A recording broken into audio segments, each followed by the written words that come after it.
জানেন বাংলাদেশের মোটামুটি সকল সংগঠন জুলাইকে কেন্দ্র করে 36 দিন এবং আরো অনেক বড় প্রোগ্রাম ঘোষণা করেছে।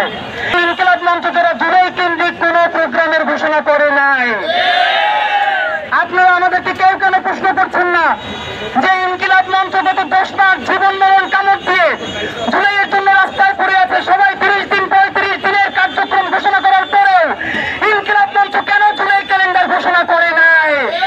কারণ এই জুলাই এখন পর্যন্ত জনতার করা যায় নাই। বন্ধুরা আমার, জুলাই হবে না কি উদযাপন হবে?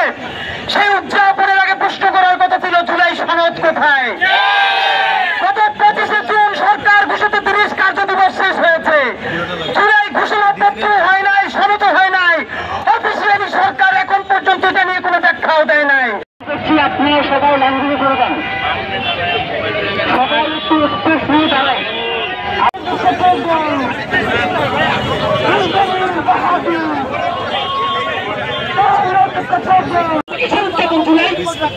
এই জুলাই কি জনতার হাতে আছে? শক্তির হাতে আছে? আহতদের হাতে আছে? দেখেন, আমরা যখন জুলাই নিয়ে কথা বলবো তখন ওবায়দুল কাদের লাইভে এসে বলতেছে